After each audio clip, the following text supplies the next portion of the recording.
Welcome to Pimpy's Investment Chat, where we keep investment talk simple. And here's your host, Pimpy. What is going on out there, peeps? Talk about corruption. The level of this corruption is unbelievable.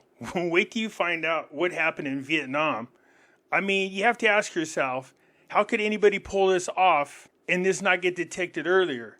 That's what I want to know. So let's get into this.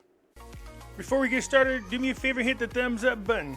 If you're not a subscriber, please do so, because when you do, it helps out the channel, and I certainly do appreciate it. If you're thinking about buying gold and silver, head on over to our friends at Miles Franklin. The link will be down below in the description.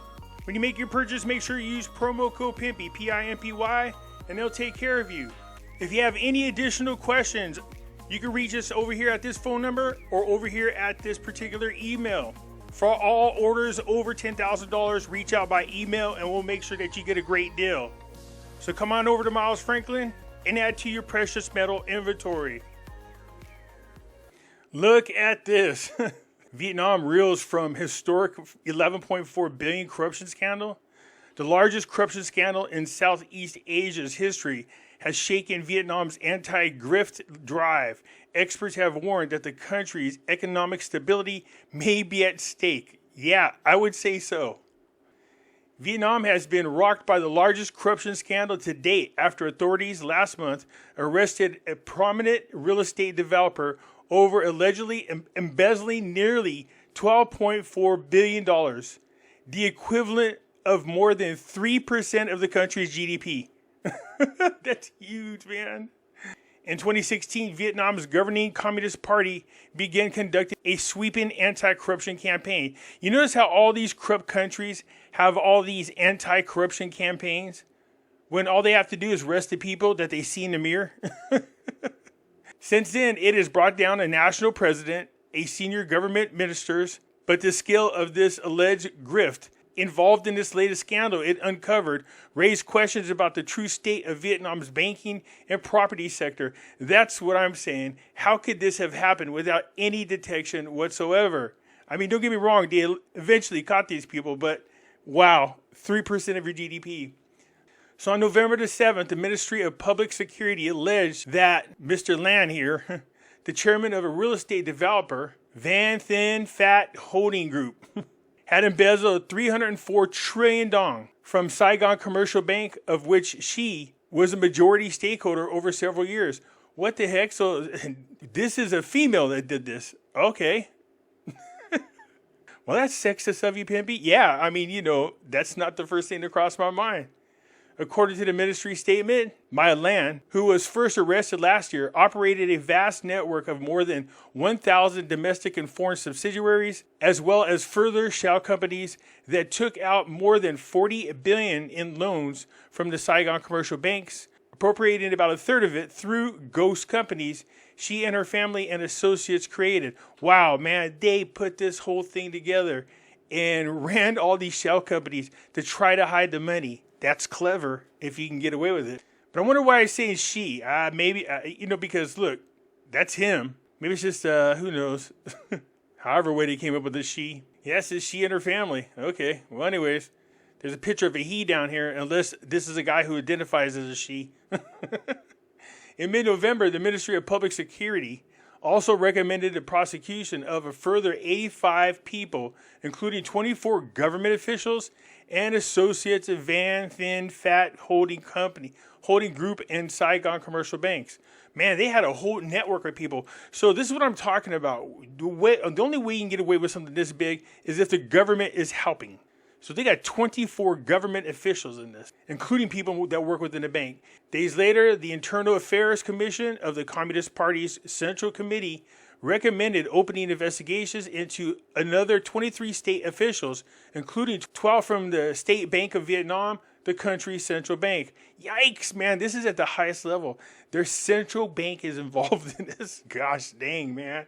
It is arguably the largest corruption scandal in recent Southeast Asian history.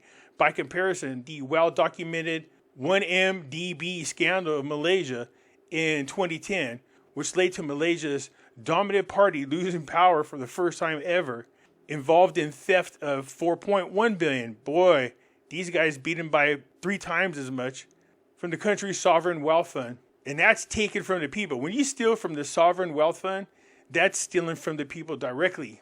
Hanoi's anti-corruption campaign, the Communist Party of Vietnam, embarked on its blazing furnace anti-grift campaign when Trung Party's general secretary defeated rival Dung. Dung was prime minister at the time and seen by many as allowing corruption to thrive. See, remember I was telling you, like, one of the issues with Vietnam is their corruption, just like everywhere else. So why is their currency so low? It's because of their government. I told you they get paid in American dollars, and then they take those American dollars and buy a ton of Vietnam dong, and they live like kings and queens off the dong that they get for their American dollars. So until you clean up the corruption in the highest levels of your government, you're not going to get any changes to their currency. The anti-corruption campaign has resulted in hundreds, if not thousands, of party and government officials being dismissed in recent years. Let me repeat this. This is exactly what I'm talking about. The anti-corruption campaign has resulted in hundreds, if not thousands, of party and government officials being dismissed in recent years. Gee, I wonder if they have a corruption problem. In January, Folk resigned as state president, and 2 deputy prime ministers were sacked over alleged corruption in the government, procurement, and coronavirus testing kits, and the reparations of Vietnam's nationals during the RONA pandemic. So look, if you don't punish these people by throwing them in jail or other, there's no repercussions for the crimes, you're going to have a hard time getting people to stop because all they're going to do is get fired. Speaking this month after the revelation about the latest scandal, General Secretary Trung said communist authorities need to conduct the anti-corruption fight faster and in a more efficient manner. He added, "We won't stop here, but we'll continue for the long term." So, once they start getting rid of these corrupt governments, is it possible we're going to start to see changes happen with the exchange rate of the Vietnam dong? I don't know. It's hard to say because usually you're replacing corrupt officials with more corrupt officials. So Vu, a political science professor at the University of Oregon in the U.S., said General Secretary Trung could not have his sights set on more big-name targets, including the former party boss of Ho Chi Minh City, Hoa, who is known as the most corrupt official in Vietnam. And here's the sad part. These people have reputations. They're known as the most corrupt official. Hoa was the political boss of the Southern Business Hub for decades. And although he was given a rap on the knuckles in 2020 when the corruption busters found his committee had engaged in improprieties, he has so far avoided any real punishment for his alleged wrongdoings. This is how you know that politicians have other politicians by the short and fuzzies, because nobody wants to prosecute these people when they get busted. It is possible that Hoa is next. He's also known to be closer to the former Prime Minister, Dung, who may still be a target. Vo, referring to the political heavyweights whom Trung defeated in 2016. So if you're going to start lining up these heavyweight people, you need to make an example of them. Indeed, it has been suggested by analysts that Hoa and Dung may have been the 2 richest people in Vietnam at some point in 2010s, thanks to their alleged oversight of vast grift networks in southern Vietnam. Well, if you're the oversight people and you're the ones setting up these grift networks, who's double checking your work?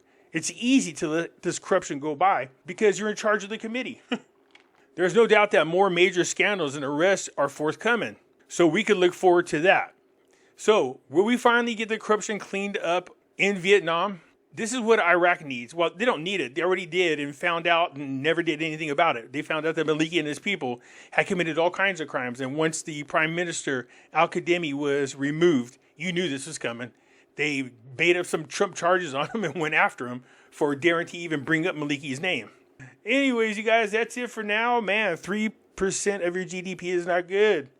Let me know what you think. You see, it isn't just in Iraq, and it isn't just in America. It's over there in Vietnam as well as Zimbabwe. Anyways, I look forward to your comments, and I'll get back at you later. I am out.